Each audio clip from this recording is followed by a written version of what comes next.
మీరు చూస్తున్నదేమో Madharaasi movie reviews అన్నమాట. Madharaasi movie it's average movie. ఒకసారి చూడొచ్చు అబ్బా, అంతే. ఎక్కువ ఏం చూడలేము, ఒక్కసారి చూడొచ్చు. స్టోరీ వైజ్ ఒక గన్ స్మగ్లింగ్ జరుగుతూ ఉంటుంది. ఆ గన్ స్మగ్లింగ్ని ఎన్ఐఏ ఎలా పట్టుకుంది, అందులోకి రఘు ఎందుకు వచ్చాడు, ఎలా వచ్చాడు, అందులోకి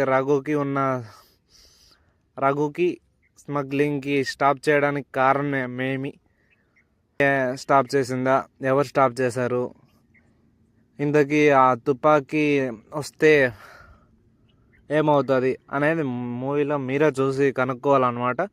సో మూవీ అయితే నాకైతే యావరేజ్ మూవీ అబ్బా, వన్ టైం వాచబుల్ మూవీ. ఎక్కువ ఎక్స్పెక్ట్ చేయొద్దండి మూవీ నుంచి.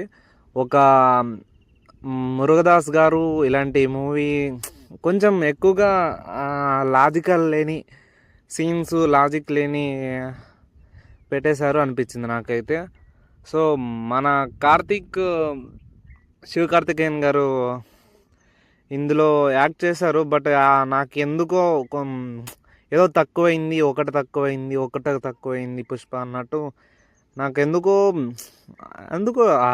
సరిగ్గా అనిపించలేదబ్బా సినిమా అయితే. జస్ట్ అలా రన్ టైం ఎక్కువగా ఉంది, చాలా రన్ టైం ఎక్కువగా ఉంది. ఈ మధ్య మురుగదాస్ గారు తీస్తున్న ఒక్క దెబ్బ మీద దెబ్బ పడుతున్నాయి ఈ మధ్య. సో ఒకప్పుడు మురుగదాస్ గారు వేరు, ఇప్పుడు తీసిన మురుగదాస్ గారు వేరు. సో కొంచెం మురుగదాస్ గారు మీరు థింక్ చేసి ఆలోచించి బాగా స్క్రిప్ట్ తయారు చేసుకొని రాండబ్బా. సినిమాలు అంత బాగా లేవు. సో మిగతాది ఏమంటే నాకేమో ఒకటి అనిపించింది అబ్బా, ఇంకేం. సో సినిమా అయితే ఒక్కసారి చూడొచ్చు, అంత బాగాలేదు అని చెప్పలేము, అంత బాగుందని చెప్పలేము.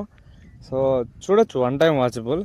సో కానీ అన్లాజికల్ లవ్ స్టోరీ, లాజిక్ లేని లవ్ స్టోరీ. అమ్మాయి ఎందుకు వెళ్తుంది, మళ్ళీ ఎందుకు వస్తుంది, మళ్ళీ వచ్చి లవ్ చేస్తుంది, వాడికి పిచ్చి ఉంది అని తెలుసు కూడా మళ్ళీ వస్తుంది, మళ్ళీ ఆమెకి తెలుసు మళ్ళీ వస్తుంది, మళ్ళీ ఆ పిచ్చిని ఎక్కువ చేయడానికి వెళ్ళిపోతుంది, మళ్ళీ ఎక్కువ అయింది అని మళ్ళీ వస్తుంది. ఏంటబ్బా ఇది స్టోరీ ఏంటి నాకు అర్థం కాదు. ఇంకోటి మనకి ఏమనిపిస్తుంది అంటే సినిమాలో పూర్ టెక్నికల్ వాల్యూస్ చాలా పూర్ ఉన్నాయబ్బా. అంటే ప్రొడక్షన్ వాల్యూ అనేటివి వేరే చాలా పూర్ ఉన్నాయి. అండ్ నాకు నచ్చలేదు మెయిన్ థాట్ ఏమంటే, సో కొంచెం లాజిక్ లేని సీన్స్ పెట్టడం వల్ల నాకు అంతగా నచ్చలేదు. ఇంకా ఈ విలన్ రోల్ చేసిన పర్సన్ చాలా బాగా చేశాడబ్బా. మెయిన్ విలన్కి ఇప్పుడు విలన్కి బాగా స్కోప్ ఇచ్చారని నాకైతే అనిపించింది. విలన్కి ఫైట్ సీన్స్ అయినా, సో ఒక్కొక్క సీన్ నాకు నచ్చింది.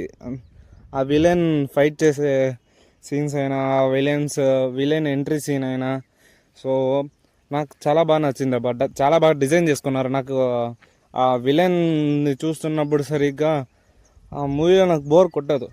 ఇంకా మన హీరో వచ్చారు చేశారు, సో హీరోకి అంత స్కోప్ ఇవ్వలేదని నాకు అనిపించింది. ఇంకా ఇదంతా వద్దబ్బా, సినిమా చూడొచ్చా లేదా, ఇట్స్ యావరేజ్ మూవీ, ఓటీటీలోకి వస్తే చూడొచ్చు అని మీకు చెప్తున్నా. ఇంకా మేము వెళ్ళి సినిమా చూస్తామంటే వెళ్ళి చూసేయండి, మీ ఇష్టం అది. ఇంకేం చెప్పాలి. సో మన ఛానల్లో రెండు మూడు రివ్యూస్ ఇచ్చేసాను అనమాట. ఇవి ఘాటి ఒక రివ్యూ, అండ్ ఇంకోటి ఘాటి రివ్యూ, అండ్ కొత్తలో ఒక చాప్టర్ 1 రివ్యూ వచ్చేసింది. సో ఎవరైనా చూడకుండా ఉంటే కొంచెం అట్లా మన ఛానల్లోకి ఓపెన్ చేసి అలా సపోర్ట్ చేయండి అబ్బా. సో రివ్యూ అనేది ఛానల్ ఎంది అయిపోయింది, సో పర్లేదు చూస్తారని నేను ఇక్కడి వరకు చూస్తుంటే అట్లీస్ట్ సబ్స్క్రైబ్ చేసుకుంటే please subscribe our channel and support them. Please support, me support ఎల్లకాలం ఉండాలని నాకు కొంచెం అనమాట. So please support. Thank you for watching. జై హింద్.